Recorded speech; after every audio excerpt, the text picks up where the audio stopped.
In this video, I'm going to go over the setup of EDI partners, categories, and protocols. However, several EDI partners are predefined in Sage X3. The two universally known partners are EDI and Tenor. The other ones can be used as well, but they are not exactly EDI translators. For demonstration purposes, I'm going to create a new EDI partner and point out what fields need to be entered and how to activate and validate the entries.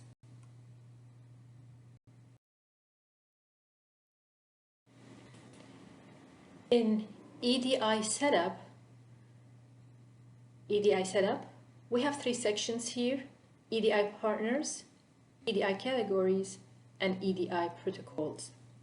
Since we are creating a new EDI partner, I'm going to start by creating an EDI protocol. I'm going to click Create. I'm going to give a name to this protocol, which I'm going to call it North America EDI, NA EDI. The protocol type is going to be a directory, meaning we're going to have a volume to save the files into. And here is where you declare the location or the value where the file is going to be saved. In this example, I'm going to use the DEC declaration files, which they are normally found under the seed folder. I'm just going to copy this and fill in the other volume, such as the inbound messages, the archive, the failed messages if I have an error, the import volume if I'm going to be importing, for example, for sales order import, if we are going to test. You don't have to have the same value here, but again, just for demonstration purposes, I'm using the same one. Print server volume, this if we are declaring an emails, but in this presentation we're not. So I can leave it blank, or I can just enter the same value here. That's all what I can do in this protocol. So I'm going to save and make sure it is valid where it says valid. Once it's valid, I can click on the list here and go back to my protocol lists. Notice now I have an EDI present in this list and it is valid. After creating the EDI protocol, the next step is to create the EDI category. To keep it consistent, I am going to create an EDI category called an EDI.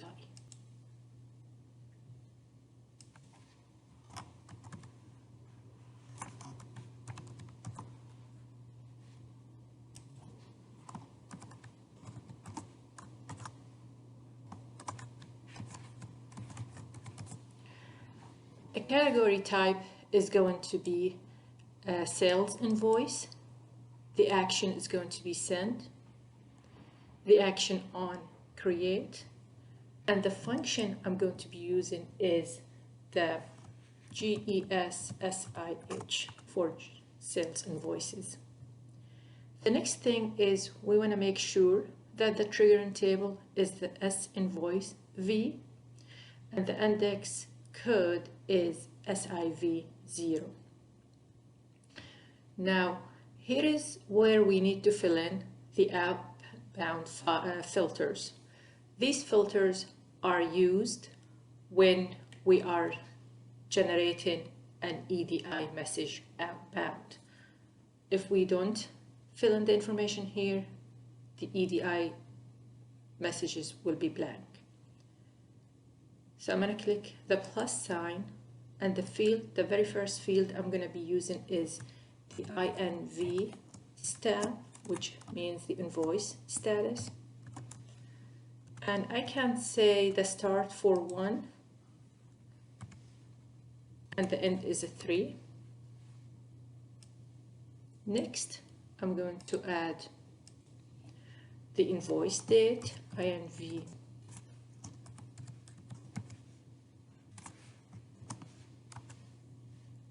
and it's also a value range. I can specify the dates.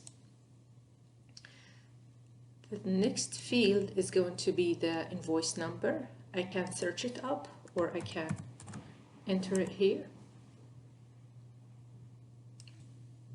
And it's also going to be a range. And the last field I'm going to add is the business partner sold to. So that would be BP CORD. Same thing, it will be a range, a value range. I can specify from what partner to what partner, or from what customer to what customer.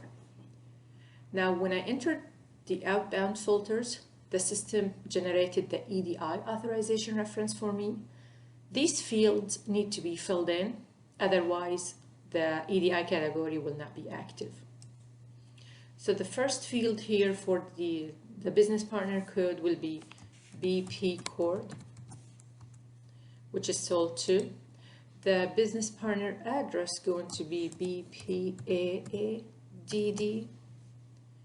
And the last field is the sales side, which will be SALFCY. Nothing else. I'm just using the North American legislation, so I'm not gonna fill in anything here.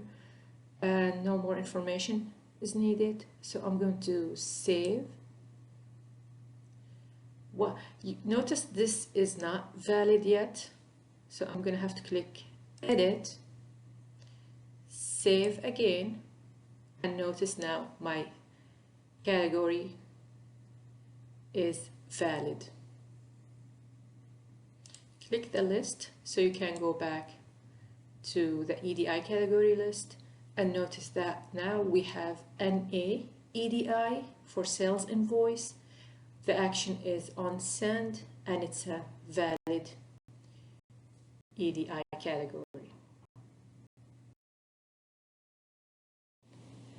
After the category and the protocol have been created, the next thing I'm going to create is the EDI partner. I'm going to click create. I'm going to use the same code I used for the protocol and category, NA EDI. Description is NA EDI underscore partner. The EDI partner type here is I'm going to choose the BP/company control, meaning I have to identify the company, the Sage X3 company, the Sage X3 site, and the Sage X3 customer. The next thing, under the categories parameters, I'm going to click the plus sign under details. I'm going to enter the category code I already created, NA EDI, and then I'm going to create the protocol or add the protocol, NA EDI. Once that is done, I'm going to save first.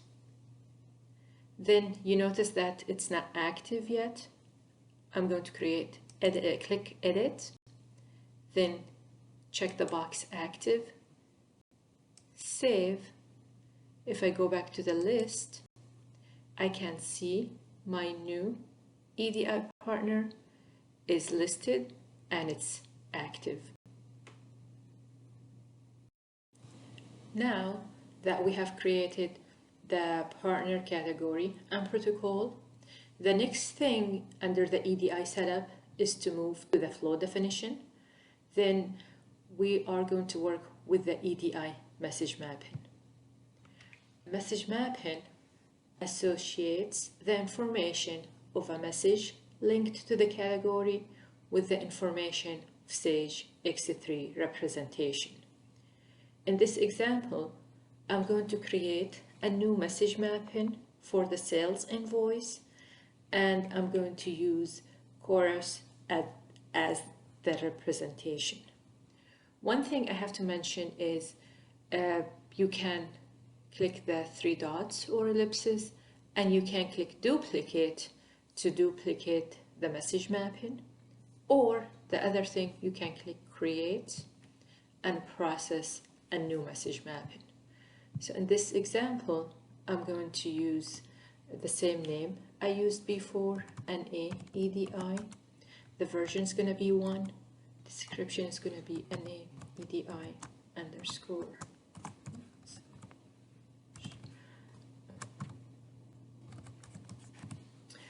Then I'm going to click on the lookup glass and find the category that I have already created, NA EDI.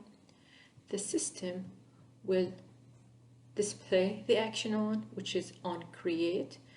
The triggering table in this scenario will be the S invoice costing table. The direction is on outbound. Representation, I'm going to select the one I mentioned before, which is Chorus for sales invoice.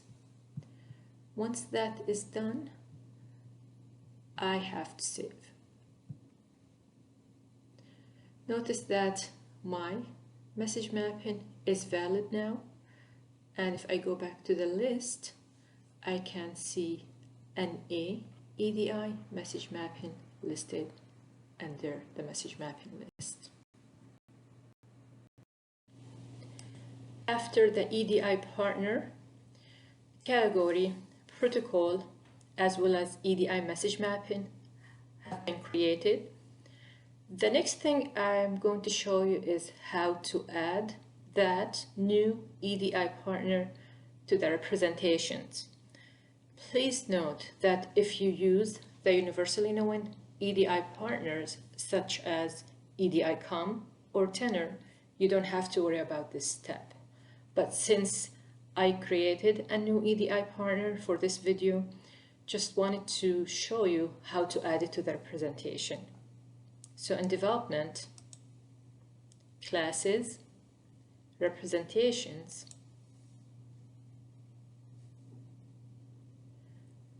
remember that I used Chorus for sales invoice on the message mapping.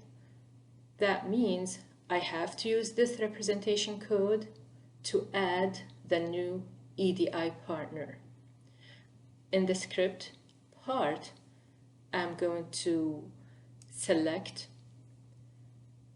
specific under the type. I'm going to enter the name, which it was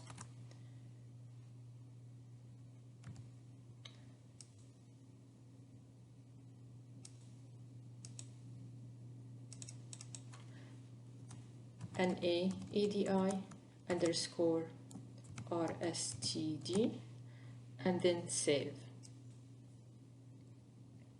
Once that is saved, this is more for a development part. You would have to go to the editor, change the name from, like, it will be by default Chorus. You're gonna have to change it to the new name that you entered, which in that case would be NA EDI.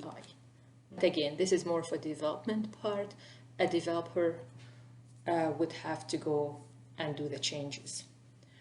The last thing in this part 1 video is I wanted just to go over the online help and show you how to search for the document for EDI by entering in the search criteria, use electronic data interchange.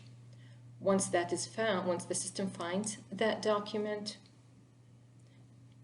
you can view it to get more information about the introduction of EDI, prerequisites, how to set up the associations, the partners, and all additional information is found in here.